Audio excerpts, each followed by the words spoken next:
Buksan natin ang ating mga Bible sa Ephesians chapter 4, verse 7 to 16. Ephesians chapter 4, verse 7 to 16.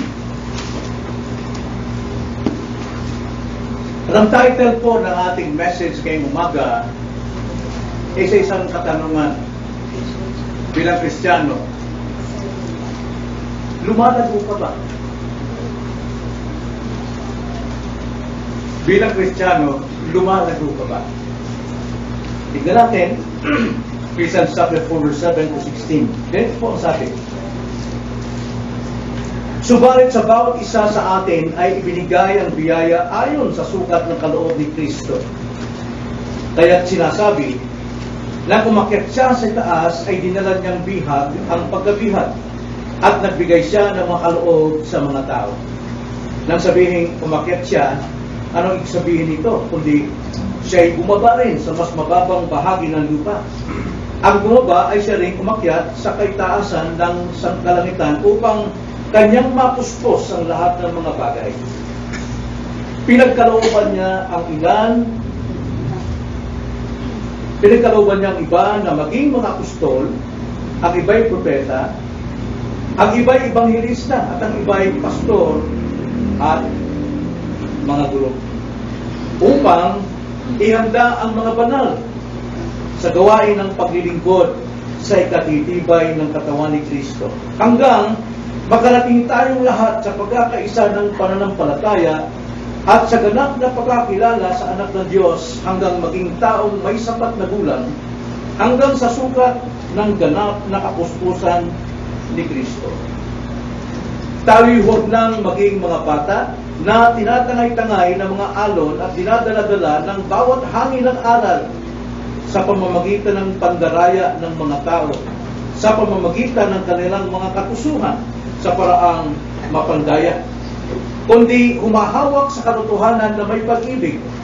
Lumago tayong lahat sa Kanya, na siyang ulo, sa makatuwid ay si Kristo, na sa Kanya ang buong katawan na nakalapat na mabuti at nagkakaisa sa pamamagitan ng bawat litid ayon sa paggawa sa sukat ng bawat bahagi ay nagpapalaki sa katawan tungo sa ikatitibay ng sarili sa pag-ibig.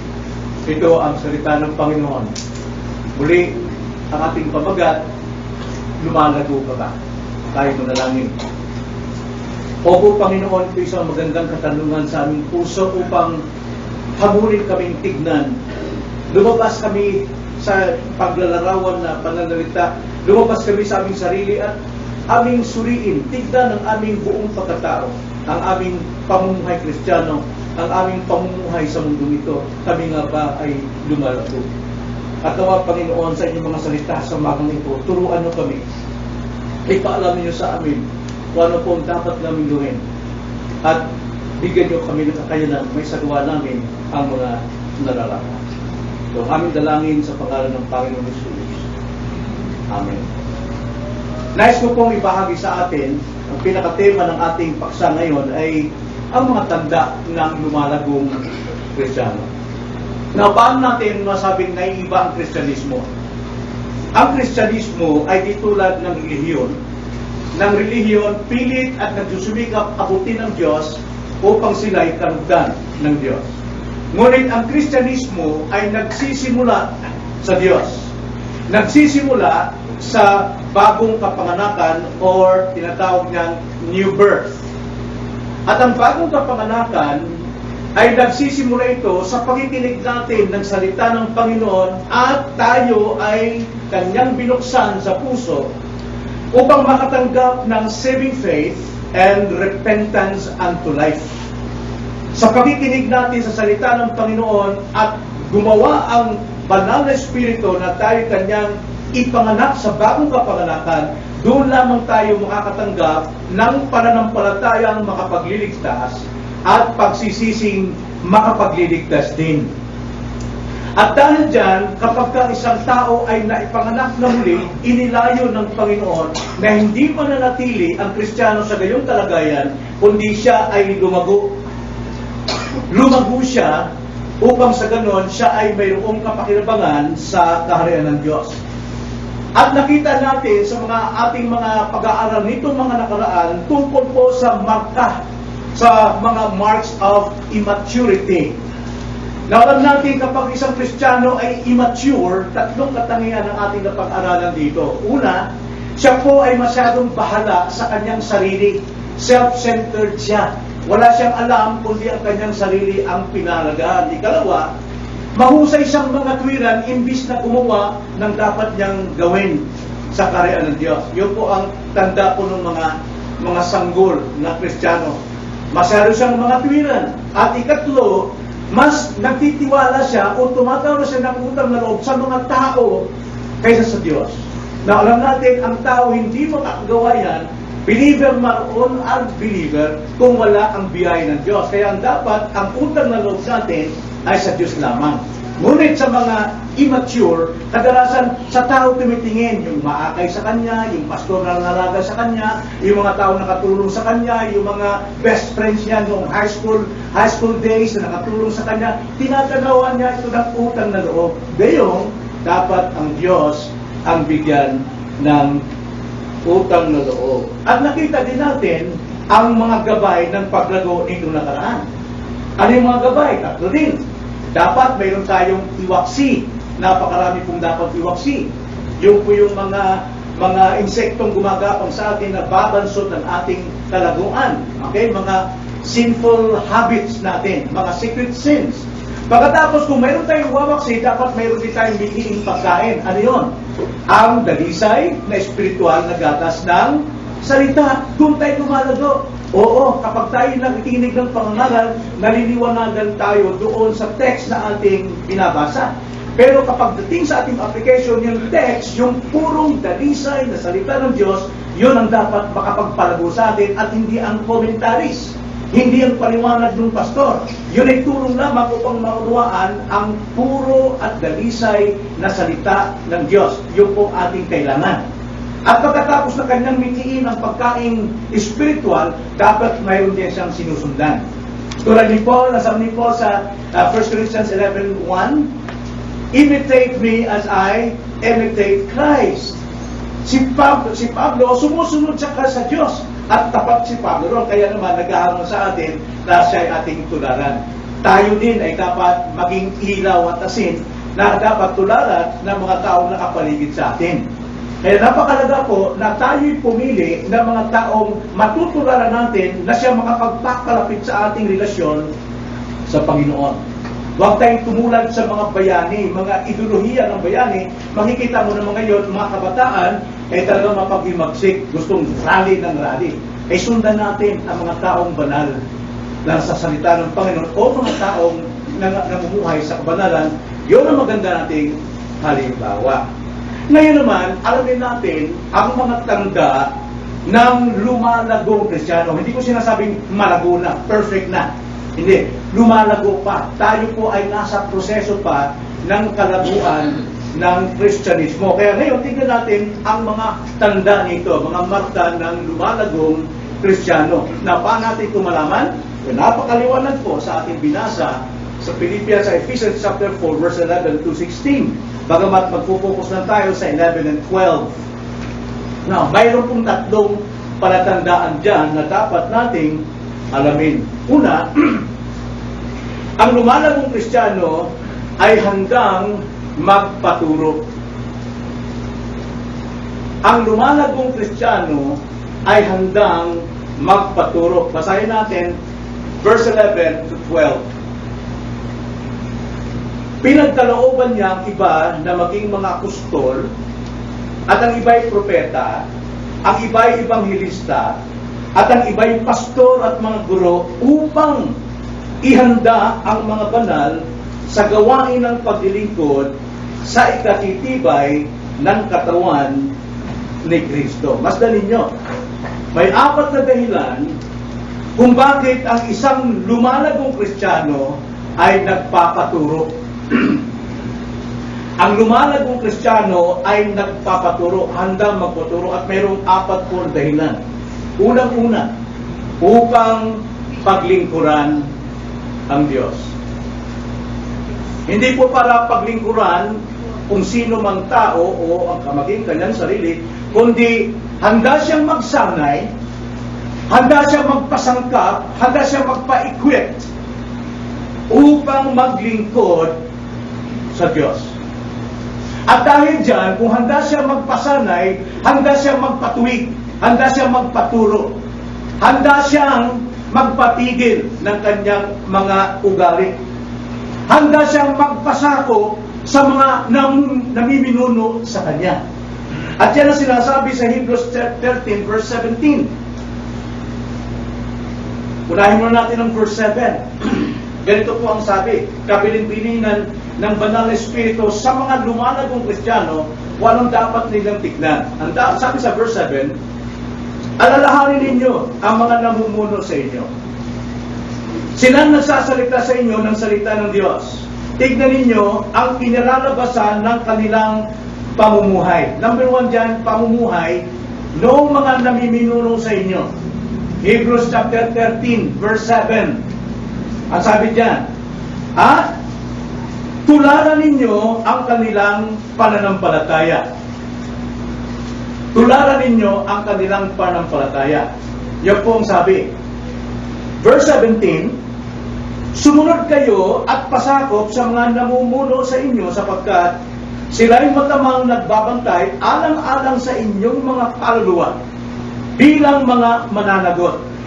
Hayaang gampanan nila ito na may kagalakan at hindi nang may hapis, sapagkat kung ganito'y hindi ito magiging kapaki-pakinabang sa inyo. Kung wala po ang pagtingin sa namiminuno at wala ang pagpapasakop at pagsunod na naging pabigat, mga kapatid, hindi ito makakapagtulong sa inyo sa paglago. Kaya ang isang lumalagong Kristiyano, handa siyang magpasanay, handa siyang magpasako, handa siyang magpasailalim sa namiminuno sa kanya. Hindi po yan aral ng tao, hindi po yan aral. Ipinapayag ko lamang sa inyo na mga lumalago na ito ang dapat nating maging ugali sa ating pamumuhay. Ang sabi dyan, verse 11 sa ating text, pinagkalooban niya ang iba ng maging mga apostol, at iba'y propeta, at iba'y ebangelista, at ang iba'y pastor, at mga guro. Napakalaga pong tignan natin dyan, na dapat sundin natin ang Panginoon sa design ng ito. Sa disenyong ito, dapat nating sundin ang Panginoon. Yun ay ikalawa. Handang magpaturo ang isang lumalago dahil nais niyang paglingkuran ng Diyos, at ikalawa, dahil nais niyang sundin ang plano ng Diyos. Ano ang plano ng Diyos? Dito ay bigyan niya na ito ng kagalakan, na bigyan lugod ang Panginoon sa disenyo ng Panginoon. Kagalakang magpasan ng bigat sa iglesia. Na ano po yung disenyo? Ikatlo. Tingnan nyo, ang Panginoon nagbigay ng mga apostoles at mga propeta. Sila yung nagsimula ng iglesia. At dahil ang mga katuturo nila at mga kaalaman nila ay kinakailangan hanggang sa ating panahon, kanilang isinulat ang mga salitang kanilang itinuro.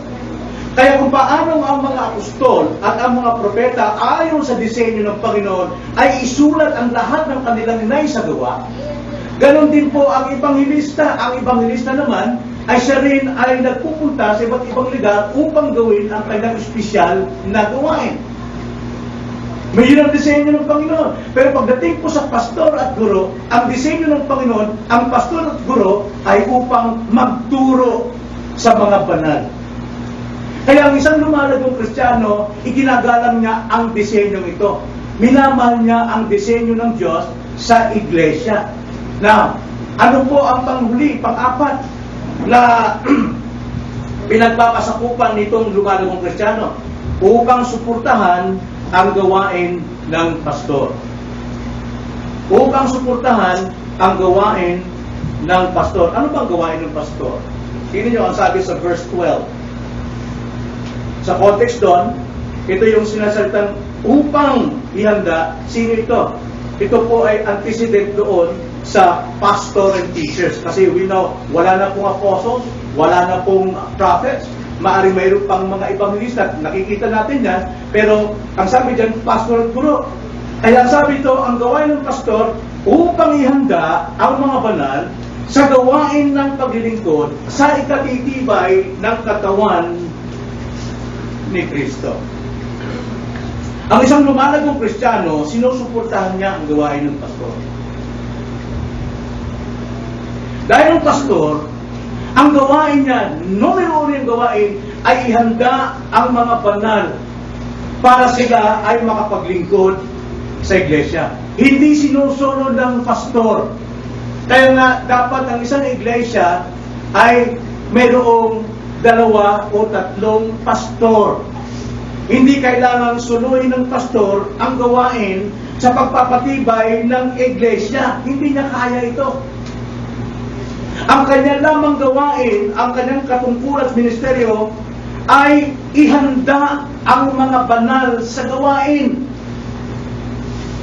Ihanda ang mga banal sa gawain. Kaya hangad ng pastor na lumago ang mga banal na sila'y magpasailalim sa pagtuturo, sa mga pagtutuwid. Yun ang layunin. Hindi dahil gustong maghari ng pastor, kundi yun ang disenyo ng Panginoon. Yan ang atas ng Panginoon. Na dapat turuan ang mga banal para sa paglilingkod. Nang sa ganon, ang mga Kristiyanong lumalago ay hindi sila masasama doon sa mga taong reklamador. Mga taga-tanaw lang. Napakarami pong Kristiyano ngayon taga-tanaw lang. At sila mga taga-tanaw, sino yung nakakita ko ng kulang ni pastor at tagapagsira, tagapagreklamo? Bakit hindi ginagawa ni pastor ito? Bakit ganito? Bakit ganito? Hindi po yan ang layunin ng Diyos. Layunin ng Diyos na turuan ang mga banal upang mahapatibay ang buong iglesia. Upang hindi sila maging taga-tanaw lamang at taga-reklamo. Alam niyo yung mga reklamo ganito eh.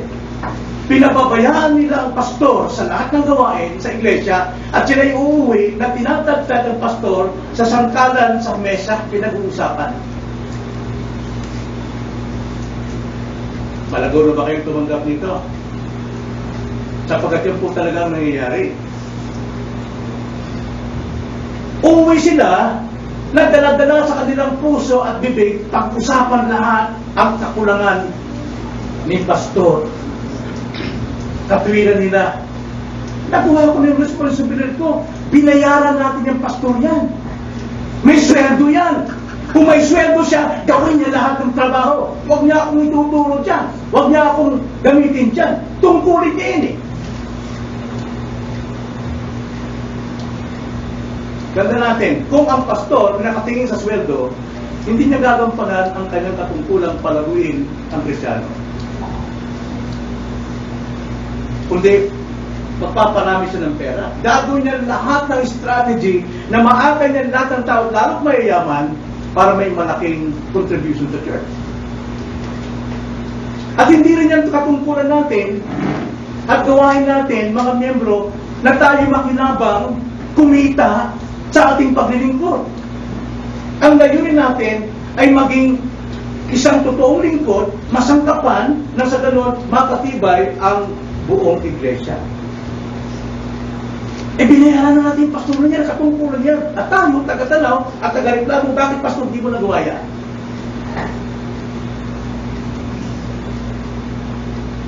Basta ako, tapos na responsibility ko. Hindi po lumalago yan. Hindi po paglagong Kristiyano yan. Dapat nakabatay, fit in sa design ng Panginoon. Why? Meron siyang piniling apostol, propeta, evangelista, pastor at guro to equip the saints for the work of ministry. May kilala ko mag-ina na ngayon ay professional din yung kanyang anak. Sila po ay dating na sa isang iglesia at ang kanyang mister ay pastor sa isang denomination. At yung pastor, sa kanyang paglilingkod for 35 years, ginawa niya talaga lahat para ma-equip ang bawat miyembro. Pero sadyang hindi makita ang kalaguan. Bagkos pinatalsik siya ng mga miyembro. Kasi ganyan ang denomination eh. ang taong naglalagay ng pastor sa iglesia, kaya ang tao rin magtatanggal. Hindi yan dito sa atin. Ang Diyos ang naglalagay ng pastor, ang Diyos din ang magtatanggal. Bakit niyo tinanggal? Dahil si pastor, hindi niya na magampanan ng kanyang katungkulan, matanda na. At siya pa, diabetic siya. At hindi siya sinusuportahan ng mga miyembro dahil sinabi nila, sweldo namin yan. Bahala siyang mag-budget ng pera niya. Hanggang sa tuluyan ng hina, madalas na atake, madalas na hospital, at hindi niya talaga magampanan ang kanyang katungkulan. Kaya pinatalsik siya. Umiyak itong pastor na ito, kasamang kanyang asawa at isang anak, maliit pa. Nagpunta siya sa iglesia. Totoo po ito. Nandiyan po sa NCDC. Nakilala ko makinang ito noong magturo ko sa isang workshop sa Ribang Camp doon sa Bulacan. At natap sila doon sa message at pininto ang pangyayari tungkol sa kanyang mister. Pero minsan nag-discussion sila. Sa kasayahan siguro ng mga kamag-anakan, nakalimutan nila na atindihin ang pangailangan ng mister niya. Kaya nung atakihin siya, nag-hypo yung mister, kailangan pang maglakad o sumakayata ng sakyan para punta sa bayan, makabili man lang isang coke, isang pulong. Wala silang dalang coke. Kaya pagdating ng coke, bumubula na, bibigling, pass out na. Simula nun, namatay yung pastor na. Bakit? Katulad ng mga miyembro, nasweldohan namin yan eh. Hindi lumalaglo. Pero kung mayroon na sanang tumulong sa pastor, magkulang man siya sa kanyang katungkulan, mayroon magpapalakas. Mayroon magpapatibay sa bawat miyembro ng iglesia. Lumalagong Kristiyano, nakikita ang kanyang misyon. Nakikita ang kanyang katungkulan. Kabalikat siya sa paglilingkod sa Diyos sa iglesia. Kabalikat siya sa pagsasabuhay ng ibanghilyong natutunan niya. Kabalikat siyang pumapasan sa bigat at hindi siya ang pabigat. Yan po yung lumalago. Nakit siya. Marami itong pabigat dahil hindi na nga tapat sa kanilang paglilingkod sa Panginoon. Ito po yung maraming mga reklamo. Sa aral, sa pananamit, marami po reklamo. Hindi po lumalago yan. Marahil naka-attend ka ng maraming seminars, marami kong alam. Anong silbi ng alam niya? Kung hindi nakikita ang kalaguan sa iyong buhay. So yun po yung unang marka ng isang lumalagong Kristiyano. Handa siyang magpaturo. At ikalawa, ang lumalagong Kristiyano ay handang magpatibay sa iba. Tignan niyo ang sabi sa verse 12 again. Upang ihanda ang mga banal sa gawain ng paglilingkod sa ikatitibay ng katawan ni Kristo. Marami pong Kristiyano ngayon. Gusto kasayahan lang. Walang commitment. Hindi handang magpaturo para maglingkod. Kundi gusto niya siya yung pinaglilingkuran. Kaya gusto niya kung saan iglesia. Dahil masarap. Pero ang isang iglesia ay isang Kristiyano lumalago, mananatili siya handang magpaturo dahil handa siyang magpatibay sa iba. Alam niya ito. Alam ng lumalago ng isang Kristiyano na ang kanyang tungkulin talaga bakit siya na sa iglesia ay upang magpalago ng kanyang kapwa mananampalataya. Kaya nga handa siyang masangkapan. Meron siyang handang magpaturo sa kanyang buhay. Hindi niya sinasarili ang kanyang kaalaman. Hindi niya sinasarili ang kanyang kakayanan. Handa niya itong ibahagi sa mga taong nangangailangan din ng kalakasang natanggap niya nang siya'y turuan. Pinahalagahan niya ang katawan ni Kristo. Tanda natin, katawan ni Kristo ang lahat ng narito. Bawat mananampalataya ay bahagi ng katawan ni Kristo at ang siyang lumalagong Kristiyano, pinahalagahan niya ang kanyang kapatid. Kailangan kung anong natutunan niya, ibahagi niya. Marami pong tao ngayon, nagbabayad ng malaking halaga para makakuha ng isang bagay na kung saan una ng buhay niya, pero wala siyang panahon, ituro ito ng libre sa mga nangangailangan. Sakin. Ano magiging kinabukasan niya? Wala eh. Alam niyo ba, lahat tayo pinagkalooban ng Diyos ng binhi? Alam niyo ba yun? 2 Corinthians chapter 8 and 9. Binigyan tayo ng binhi ng Panginoon ng ano? Kakayanang to give. Kakayanang magbigay, to be generous. Bakit? Para tayo umunlad. At ngayon umunlad na tayo, nagbabudget tayo, kasama yung binhi sa ating budget, sinasama natin. Dapat yung binhi yun, lumalago para ibahagi din sa gawain ng Panginoon. Pero ano nangyari? Sinasarili natin, nagiging sakit tayo, kaya tayo mismo ang nawawalan ng dapat na pagpapala para sa atin. Hindi tayo lumalago pagdating sa stewardship when it comes to financial. Maraming nagsisimula, very generous, pero nung nakatikim ng hirap, naging selfish.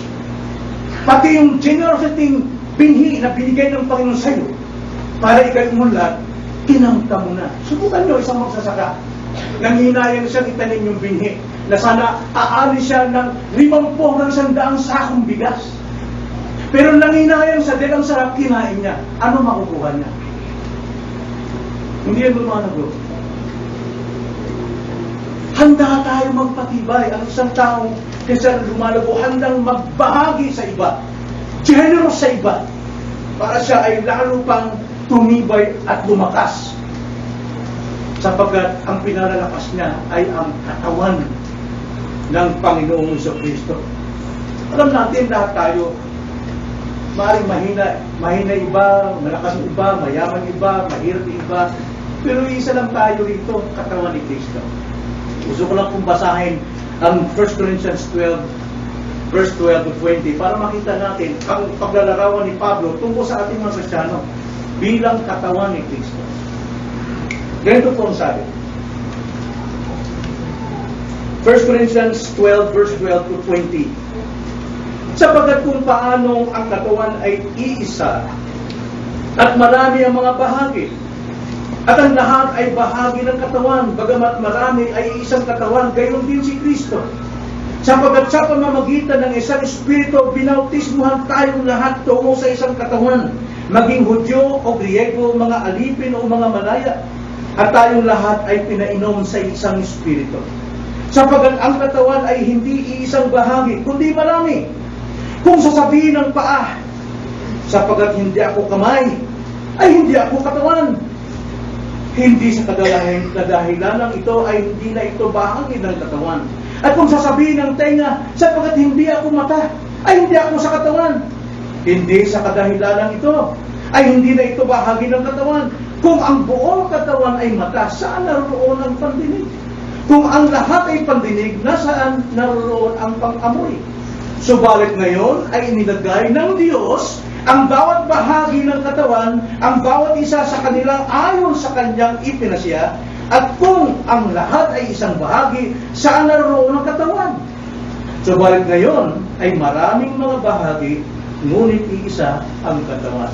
Nakita nyo, bawat bahagi, pinalusog ng Panginoon yan. Ang kamay natin para sa buong katawan. Ang mata natin para sa buong nating pagkatao. Ang tenga natin, ang ilong natin, ang bibig natin ay hindi para sa bibig lamang, kundi sa buong katawan. Kaya kung anuman ang kakayanan ng kamay, ibahagi mo ito sa buong katawan. Anumang nakikita ng iyong mata, ibahagi mo ito sa buong katawan. Nang sa ganun, maluwalhati ang Panginoon sapagkat si Kristo ang ulo ng katawan. Marami pong Kristiyano sakin. Hindi na naunawaan kung bakit sila naging Kristiyano sa isang iglesia. Iniisipin na, mata naman ako Hindi naman ako ilong, so bahala ako. Ano yung kaya kong tingnan, Gawin ko. Gano'n naman ako Kung ako isang Kristiyano, dikon na ako, tanggapin ko yung pagiging dikon ko lang. Wala ba pakialam sa inyo? Kung ako'y pastor, pastor na ako, kailangan dapat kumita ako. Walang ba? Hindi gano'n. Bawat isa sa atin, ikaw man ay talintingan, hindi makakatayo ng matuwid ang isang buong katawan o kulang ang talintingan. Bawat bahagi, bawat isa sa atin napakalaga sa katawan. Dapat lahat tayong bahagi ay dapat i-share natin ang ating kakayanan sa buong katawan. Handa tayong magpatibay sa iba. Handa tayong magpatibay sa iba. Huwag natin ugalingin nyo na, total, nakapagbigay na ako ng pastor. Wala nang pakialam sa kanya. Gawin niya, tungkulin niya. Hindi po tama yun. Marami tayong maaaring magawa sa loob ng iglesia. Una, ang lumalagong Kristiyano, maaari siyang mangalaga sa mga nagdadalamhati. Marami pong paraan ng pagdadalamhati. Maaaring kulang sa kakainin. Maaaring walang pagpamasahe sa mga nag-aaral. Alam kung may gumagawa niya sa atin dito, pero hindi pa sapat yun na isa lang gumagawa. Dapat lahat tayo. Halimbawa, gusto talaga makatulong. Halimbawa, sa akin na, gusto nyo magtulungan. Bigay si Mrs. Marami kami labangan. Papanong punta, sis, ako muna mag-plansa nyo, ano na yun? Sige na, hindi na, huwag na, hindi. Papansahin ko yan. Nasa ganun, hindi ka na mag-iisip. Uy, napakalaki yung ginawa nyo. Kung pupunta ka, alam mo sis, ganito. Alam mo, ganito yung babae yan. Kapatid natin yan, pero tamad. Hindi yun ang tulong. Pero kung minsan papasal ka sa yung kapatid at nakita mo naglalaba, tinulungan mo siya maglaba, abay isang malaki pong pagbahagi yan ng kabutihan sa katawan. Maaari mo magawang mga laga sa mga nagdadalamhati. At maaari ka rin mga laga sa mga physical needs ng iglesia. Ano ba yung kailangan? Signboard natin na ngayon, bulok na. Wala pang makakagawa. Ano ba yung kailangan dito? Ano ba? Physical needs ng church. Bukas, mayroon tayong fraternal. Sino pwede magluto? Yung isang kinausap kong pwede magluto, bagsak. Hindi naka-attend ngayon. Na-high blood. Actually, hindi ma-high blood dahil tinignan yung blood pressure, hindi ma-high blood, pero hindi nahuhulo siya at nagsusuka. Kung sino sa bahagi ng katawan ang maaaring magpalakas sa ating mga kapatid na mga pastor darating bukas? Maaari kang tumulong sa mga physical needs. Si Pablo, alam nyo, nangolekta si Pablo ng mga offerings. Siya mismo nangolekta. At meron siyang kasama na hindi nagpabanggit ng pangalan. Meron siyang dalawang kasama pa na hindi nagpabanggit ng pangalan, nangungulekta sila. Hanggang sa bibigay nila ang pera doon sa Jerusalem. Dahil ang Jerusalem, talagang grabe ang trial sa kanila. Minsan, masyadong natin pinagkakatiwala, si ano naman, sister ko, may pera yan siya ang bahal tumulong. Kaya kulang pa nga ang mga kulang namin. Masyado yung ating ganong attitude na selfish tayo. Hindi makikinabang ang buong iglesia, ang buong katawan ng Kristo. Ay sa lumalagong Kristyano, maaari siya makatulong sa mga spiritual needs ng mga kapatid. Like for example, sa iyong peacemaker. Kung mayroong di pagkakaunawaan sa iyo namamagitan, o hindi nga siya nagtuturo, nangangaral ng salita ng Panginoon, Sunday School. Handa siya talagang magturo dahil handa siyang magpasangka. Helping spiritual needs of the church. Sinilbuhan natin yung pastor na yan Gawin niya lahat. Problema niya yan. Hindi po yan kalaguan ng Kristiyano. Kundi ang lumalagong Kristiyano, handang magpaturo, handang magpatibay. At ikatlo, ang lumalagong Kristiyano ay handang bumatay o magdepende sa katotohanan. Sa katotohanan lamang siya. Verse 13 to 14 ating basahin. Hanggang makarating tayong lahat sa pagkakaisa ng pananampalataya at sa ganap na pagkakakilala sa anak ng Diyos, hanggang maging taong may sapat na gulang, hanggang sa sukat ng ganap ng kapuspusan ni Kristo, at tayo huwag nang maging mga bata na tinatangay-tangay ng mga alon at dinadala-dala ng bawat hangin ng aral, sa pamamagitan ng pandaraya ng mga tao, sa pamamagitan ng kanilang mga kakusuhan sa paraang mapandaya. Ang isang lumalagong Kristiyano, lagi siyang bumabatay sa katotohanan ng kanyang natutunan. Biblia ang lagi niyang pinangahawakan. Sapagat alam niya na ang sabi sa Isaiah 8 verse 20, na kung sino man ay nagsasalita na hindi bumabatay sa salita ng Diyos, ang taong yon ay walang umaga. Now, let me read that. Ang sabi po, to the law and to the testimony, if they do not speak according to this word, it is because they have no dawn. Wala silang bukang liwayway, wala silang liwanag sa kanilang buhay. Kung hindi bumabatay sa salita ng Diyos.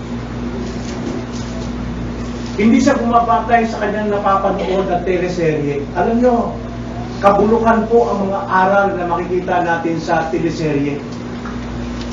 Masabihin ko na, anong aral nakuha natin sa Careful with My Heart? Alam nyo, kailangan talagang maingat tayo sa puso ng iba. Bagamat sounds talagang may katotohanan, pero hindi yan ang iyong mapanghahawakan. Mula yan sa drama. Sino ang artista dyan? Mga hipokrito. May mga kanya-kanyang kabit, may kanya-kanyang asawa, may kanya-kanyang problema, may mga adik pa. Diyan kukunin yung lessons ng buhay sa teleserye. At makikinig sa ibang relihiyon, kay Soriano, kay Kibuloy. Alam mo, tama si Soriano talaga. Dapat hindi na kailangan yung tithes. Maring may tama siya sa kanyang side, pero hindi naman dyan mo i-base ang iyong paniniwala. Dapat ang basis ng ating paniniwala is the pure spiritual milk of the Word. The Bible itself. Ang lumalagong Kristiyano, bumabatay sa salita ng Panginoon, bumabatay sa Biblia, hindi siya magbibigay ng kanyang preconceived idea tungkol sa mga pangyari, kundi sasabihin niya, itong sinasabi ng banal na kasulatan dyan.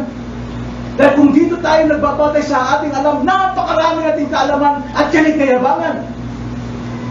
Ipinapakita natin marami tayong alam. Pero kung mag-base tayo sa Bible, alam natin hindi tayo magkakamali sa pagkat sinasabi ng Biblia. Kaya hindi siya sanggol na tinataboy-taboy ng iba't ibang aral ng mga mapandayan, mga taong nangangaral. Hindi siya siyang sanggol na sinisiklot-siklot na maraming aral na tinuturo ng tao sa salibutan nito. Hindi siya agad napapaniwala sa sinasabi ng tao. Hindi siya agad na naakit sa mga bulaang aral.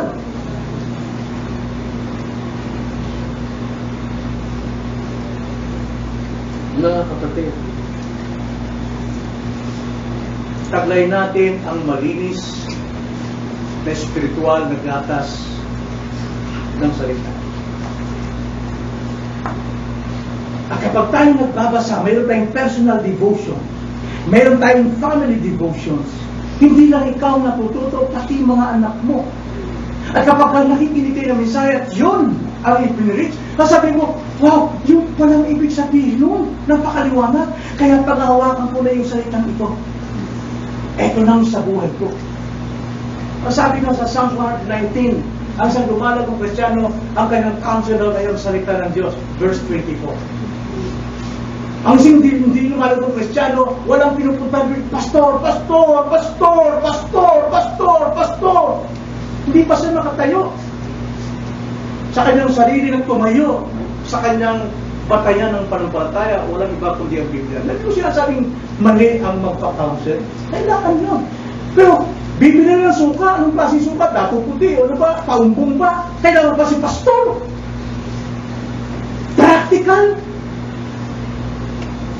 Now, sana nakuha niyo ako na hindi sa lahat ng panahon, Sa pastor ka umasa, nagkakamali ang pastor. Pero ang salita ng Diyos, hindi maaaring magkakamali. Kaya isang lumanag ng Kristiyano, naniniwala siya sa kanyang pinaniniwalaan. Buhat sa salita ng Diyos. Hindi siya basta-basta naniniwala kung sino mga preacher, magagaling mga charismatic mag-preach. Ayaw ko maniwala ka, Pastor Boy, masyado siyang mean kapag ka nangaral. Eh dito ako masarap, papatawanin ka, mas totoo ito. Hindi, nagkakabalik ka. Alam niyo ba, ng banal na kasulatan, pinasulat ng Diyos yan sa iba't ibang mga tao at ginagamit ang kanilang kultura, ang kanyang uri ng pananalita, at uri ng kanyang hanapbuhay. Tulad ni Amos, siya isang magsasaka, kaya ang sulat niya ay tungkol sa pagsasaka ng mga igos. Tingin si Mateo na isang tax collector, isa siyang taong ay alam sa pera, kaya tingin mo, lahat ng kanyang paliwanag ay tungkol sa pera. Kaya kung ang damdamin ni Jeremiah at damdamin ni Juan Bautista, yun ang natatanggap natin si Bautista, very mean. Pero si Jeremiah, very soft. Hindi po ayon doon sa damdamin o nakikita ng tao, kayo ito kahanga. Ano ba ang kanyang itinuturo? Salita ba ito? Kaya hindi siya agad napapaniwala. Piniwalaan niya yung kanyang pinagkakatiwalaan. Naliwanagan sa salita ng Diyos, so therefore, doon siya dapat manghawak at hindi siya nagpapakakit sa iba't ibang aral sa kanyang paligid at hindi siya agad napapaniwala. So nakita niyo ang tatlo, mga kapatid? Ano ba sa inyo? Lumalang pa kayo. Tanda ba natin? Taglay ba natin ang mga tanda ng kalagawang ito? Simple na. Una, hanggang magpaturo. Ikalawa, hanggang magpatibay. Ikatlo, hanggang bumatay sa salita lamang ng katotohanan.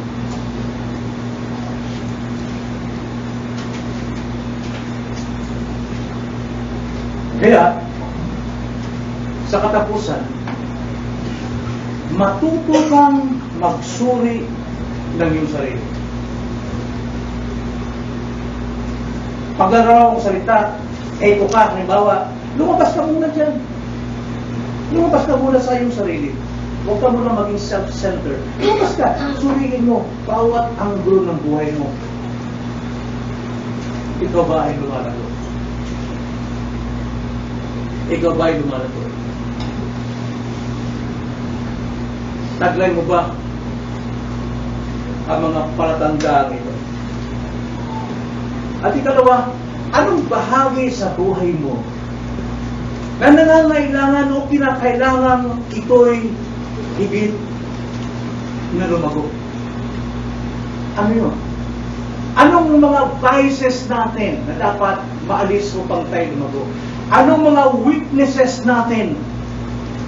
Hindi po sapat yung mag-umamin na ito'y mahina, na ito'y makasalanan. Hindi sapat yun. Kailangan mong aminin at pagsikapang ayusin. Yun po ang kaluluwan. Pero lagi mo inamin, alam mo ako mahina talaga. Hindi pa ako perfecto talaga. Hindi pa ako talaga. Ayun po, pero alam ng Diyos yun. Hindi po yan ang katwiran ng lumalagong Kristiyano. Ang malagong Kristiyano, pasensya na po kayo, yun ako verify na yun ito. Kailangan ko talaga yan. Pangako sa inyo, gagawin ko lahat para mapahalo po yan. Para hindi po kayo ma-offense.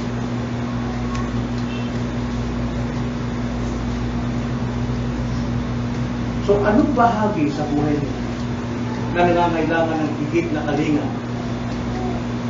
para baguhin, ayusin, at palaguin? At ikatlo, mga kapatid, tanggapin natin ang hamon ngayong umaga. Magpakalago ka. Tanggapin natin ang hamong lumago.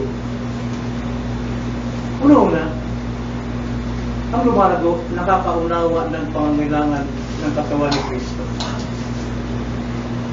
Nakakaunawa ng pangangailangan ng katawan ni Kristo. Ikalawa, pumapasan siya ng bigat sa katawan ni Kristo at hindi siya mismo ang pabigat sa iglesia. Ikatlo, Ang lumalagong Kristiyano hindi naghahangad ng pakinabang o papuri sa kanyang ginagawa, kundi hangad niyang siya maging kapakipakinabang sa karihan ng Diyos. Tayo manalangin.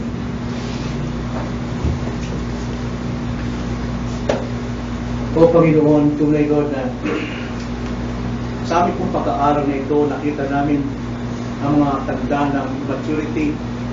Nakita rin namin ang paraan ng gabay para po sa paglago.